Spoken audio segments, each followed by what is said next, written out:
বেদাত। তো বলছেন কি খালাফতা সুন্নাতা, তুমি সুন্নাতের খেলাফ করলে, বাদাতা বিল খুতবাতে কাবলা সালাত, নামাজের আগে খুতবা দিতে লাগলে, একটা সুন্নাতের খেলাফ। আর দ্বিতীয় সুন্নাতের খেলাফ কি ওয়া খরাজতাল মেম্বারা ওয়ালাম ইয়াকুন ইখরাজ ফিহি কাবলু, মেম্বার নিয়ে এসছো ঈদগাহে, এর আগে ঈদগাহে মেম্বার নিয়ে আসা হয়নি। ঈদগাহে মেম্বার নিয়ে যাওয়াটাও সুন্নাতের খেলাফ। সুন্নাতের খেলাফ হলে কি হবে? বেদাত। কেনে বেদাত হবে?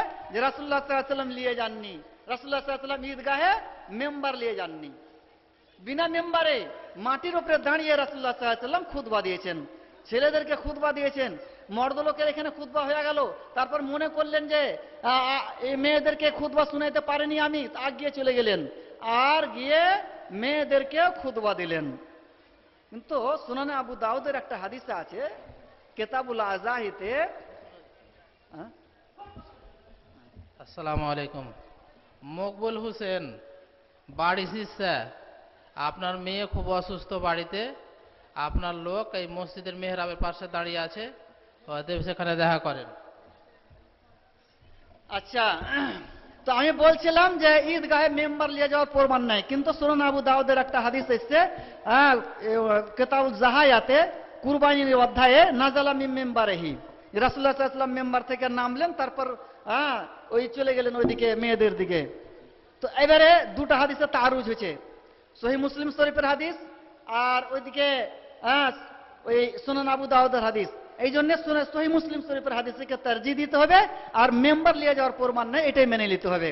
ঈদগাহে মেম্বার নিয়ে যাওয়া চলবে না। এই ঈদগাহে মেম্বার নিয়ে যাওয়া চলবে না কেন? যে রাসূলুল্লাহ সাল্লাল্লাহু আলাইহি ওয়াসাল্লামের জামানাতে নিয়ে যাওয়া হয়নি।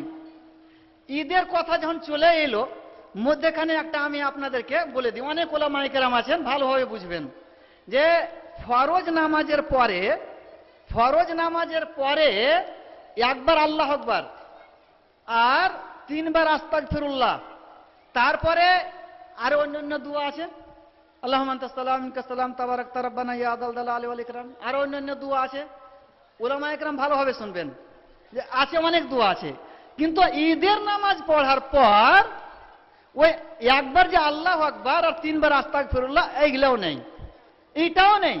সরাসরি চলে আসছে কি যে রাসূলুল্লাহ সাল্লাল্লাহু আলাইহি ওয়াসাল্লাম নামাজ পড়াইলেন, দিয়ে খুতবা দিতে শুরু করলেন, কোনো দুয়াই প্রমাণ নেই। যার কারণে আল্লামা ওবায়দুল্লাহ মুবারকপুরি লিখছেন, ওই দাওয়াতুল মুসলিমিন যে হাদিসে এসছে, ওই হাদিসের সারাহ করতে যা মিরাতুল মাফাতিতে পঞ্চম খণ্ড 31 পৃষ্ঠা নম্বর 31, পঞ্চম খণ্ড, ওই পৃষ্ঠাতে লিখছেন যে উস্তুদুল্লাহ বিকাউলিহি দাওয়াতুল মুসলিমিন, এই দাওয়াতুল মুসলিমিন শব্দ এসছে, এই শব্দ হনে ইস্তেদলাল করেছে আমার অনেক ভাইরা, যে এই ঈদের নামাজের পরে ইমাম হাত উঠিয়ে দোয়া করবে আর সব হাত উঠিয়ে আমিন আমিন পড়বে মুক্তাদি, এটা ইস্তেদলাল করা হয়েছে দাওয়াতুল মুসলিমিন থেকে।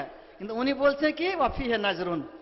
আল্লামা ওবায়দুল্লাহ মুবারকপুরি মিরাতুল মাফাতি পঞ্চম খণ্ড 31 পৃষ্ঠাতে বলছেন যে ওয়া ফিহি নাজরুন, এই ইস্তেদলালটা ভুল, যে একজন ঈদগাহে খুতবা দেওয়ার পর বা নামাজ পড়ার পর হাত উঠিয়ে দোয়া করবে আর সবাই আমিন আমিন বলবে, দাওয়াতুল মুসলিমিন থেকে ইস্তেদলাল করাটা ফিহি নাজরুন, এটা ভুল ইস্তেদলাল। তারপর উনি বলছেন লিআন্নাহু লাম ইয়াসবুত, রাসূলুল্লাহ সাল্লাল্লাহু আলাইহি ওয়াসাল্লাম থেকে সাবিতই নেই দোয়া ও সালাতুল ঈদাইন, ঈদাইনের নামাজের কোনো দোয়া, বালি সাবিত আনহু সাল্লাল্লাহু আলাইহি ওয়াসাল্লাম, রাসূলুল্লাহ সাল্লাল্লাহু আলাইহি ওয়াসাল্লাম থেকে যেটা সাবিত আছে যে আন্নাহু ইয়াখতুবু বিলা ফাসলিন বিশাইইন আখার, নামাজ পড়ার পর ডাইরেক্ট খুতবা দিতেন, কোনো কিছুই নয়, ডাইরেক্ট নামাজের পর ডাইরেক্ট। আর বলছেন ওয়ালাম ইয়ানকুল আহাদুন আদ-দুআ, কোন সাহাবী কোন রকমের দোয়া এখানে বর্ণনা করেনি। তারপর বলছেন যে জাহের, এই যে দাওয়াতুল মুসলিমিন থেকে তাহলে কি মুরাদ হতে পারে, যে এত থেকে বোঝা যাচ্ছে যে খুতবাতে যে ওয়াজ নসিহত হবে, ওই ওয়াজ নসিহত মুরাদ আছে, তকবীর পড়া হবে, এই তকবীর গালা মুরাদ আছে, আর অন্য তসবিহ তাহলিল মুরাদ আছে। এটা আল্লামা ওবায়দুল্লাহ মুবারকপুরি বলেছেন। তো যাই হোক, আমি বলছিলাম যে আমল রাসূলুল্লাহ সাল্লাল্লাহু আলাইহি ওয়াসাল্লাম করেননি, সাহাবায়ে কেরাম করেননি, রাসূলুল্লাহ সাল্লাল্লাহু আলাইহি ওয়াসাল্লাম করতে বলেননি, ওই আমল নেকি পাবা মনে করে যদি করা যায় তাহলে হবে বেদাত। তো ঈদের নামাজের পরেও ওই আমলটা, ওই দোয়াটা নেকি পাবো মনে করে করছি আমরা, একজন দোয়া করবে আমিন আমিন করবে, এটা হয়েছে ওই বেদাতের মধ্যে চলে আসছে। তারপর এবার শুনে আর কি বেদাত হয়ে যাবে, কার শুনেন। আর একটা হাদিস বয়ান করে যে সাহাবায়ে কেরাম যখনই শুনতেন যে রাসূলুল্লাহ সাল্লাল্লাহু আলাইহি ওয়াসাল্লাম এই আমল করেননি, তখনই ছেড়ে চলে যেতেন, আমল আর করতেন না। একটা হাদিস শুনেন, সহিহ বুখারীর হাদিস, কিতাবুল ইতিসাম বাবুল ইক্তিদা বে সুনানি রাসূলুল্লাহ সাল্লাল্লাহু আলাইহি সাল্লাম, বাবুল ইক্তিদা বে সুনানি রাসূলুল্লাহ সাল্লাল্লাহু আলাইহি সাল্লাম।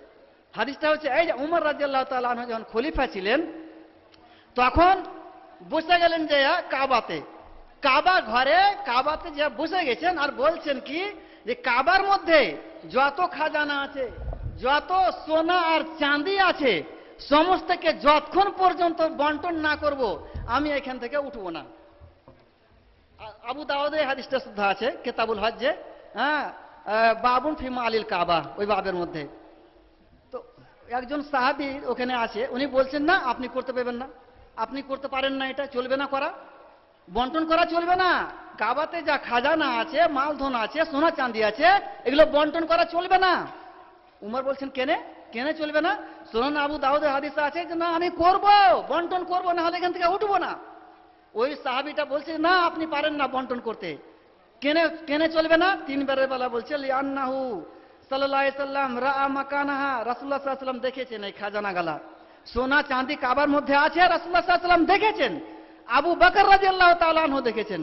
আর ওনারা অত্যন্ত গরিব ছিলেন, এই মালের খুব দরকার ছিল। ফালাম ইউহাররিকাহু, ওনারা ছোঁয়নি এই মালকে, কাবার মালকে ছোঁয়াননি, কিছুই করেননি। যখন ওনারা ছোঁয়াননি তা আপনি করতে পারেন না, এই শুনে সুড়সুড়ে উঠে হেঁটে দিলেন। যেমনি শুনলেন যে রাসূলুল্লাহ সাল্লাল্লাহু আলাইহি সাল্লাম করেননি, এখন তো খুব লাফা ছিলেন উমর রাদিয়াল্লাহু তাআলা, না আমি বন্টন করব। যেমনি শুনলেন যে রাসূলুল্লাহ সাল্লাল্লাহু আলাইহি সাল্লাম করেননি, উঠে হেঁটে দিলেন সঙ্গে সঙ্গে। তার মানে কি বোঝা গেল? যে আমল রাসূলুল্লাহ সাল্লাল্লাহু আলাইহি সাল্লাম করেননি ওই আমল করা যাবে না। তো যে আমল রাসূলুল্লাহ সাল্লাল্লাহু আলাইহি সাল্লাম করেননি, সাহাবা একরাম করেননি, রাসূলুল্লাহ সাল্লাল্লাহু আলাইহি সাল্লাম করতে বলেননি, ওই রকম আমলকে নেকি পাবো মনে করাটা, এটা হচ্ছে কি বেদাত। তো আমাদেরকে এই বেদাত থেকেই বাঁচতে হবে। বেদাত কোনগুলা জিনিস হবে জানেন? একটাই তো হলো যেটা প্রমাণ নেই বলে দিলাম, আরেকটা যেটা যায়িফ হাদিসে প্রমাণ হয়, সহিহ হাদিসে কিছু নেই, শুধু যায়িফ হাদিসে পাওয়া যাচ্ছে। সহিহ হাদিসে পাওয়া যায় না, শুধু যায়িফ হাদিসে আছে, তো ওটা কি হবে? ওটা বেদাত হয়ে যাবে। সহিহ হাদিসে নেই, যায়িফ হাদিসে আছে, ওটা বেদাত হয়ে যাবে। আল্লামা নাসিরউদ্দিন আলবানী উনি ওই তালখিস ওয়া আহকামিল জানায়েজের মধ্যে বেদাউল জানায়েজ গোনালছেন।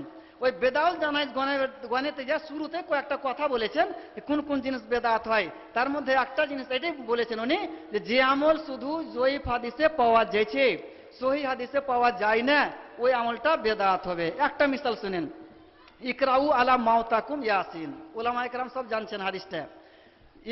ইকরাউ মানে পড়ো তোমরা, আলা মাউতাকুম তোমাদের মুর্দার কাছে সূরা ইয়াসিন। হাদিসটা তো এইভাবে আছে মুর্দার কাছে সূরা ইয়াসিন পড়ো। উলামায়ে কেরাম তাবিল করেছে, তাবিল করে নিয়ে গেছে কি মুহতাজার, মাউতা সে মুরাদ মুহতাজার, মুহতাজার মুরাদ নিয়েছে। মুহতাজার মানে যে মরা মরা অবস্থা হয়ে আছে, যে লোকটা মরা মরা অবস্থা হয়েছে এর কাছে কোরআন পড়ো। হাদিসটা ছিল মুর্দার কাছে কোরআন পড়ো। উলামায়ে কেরাম তাবিল করলে দিয়ে বললেন কি যে যে মরা মরা অবস্থা যে লোকটা আছে ওই লোকটার কাছে সূরা ইয়াসিন পড়ো, মতলব লিয়ে গেল। কিন্তু হাদিসটা হচ্ছে যায়িফ। যখন যায়িফ হয়ে গেল তো তার মানে মুর্দার কাছেও কোরআন পড়া চলবে না, আর ওই যে ব্যক্তি মরা মরা অবস্থা ওই লোকটার কাছেও কোরআন পড়া চলবে না, সূরা ইয়াসিনও পড়া চলবে না, অন্য কোনো সূরাও পড়া চলবে না।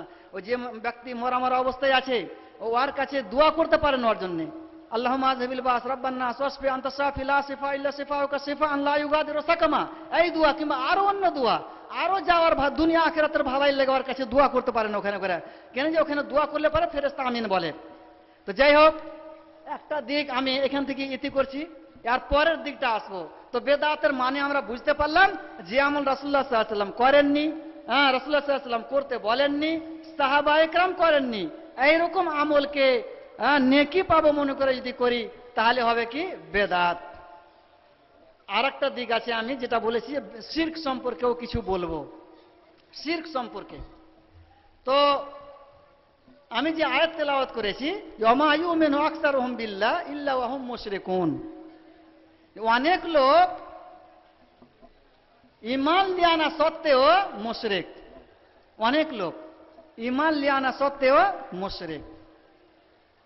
তো ঈমান নিয়ে আনা সত্ত্বেও মুশরিক মানে মুসলমান আবার মুশরিক।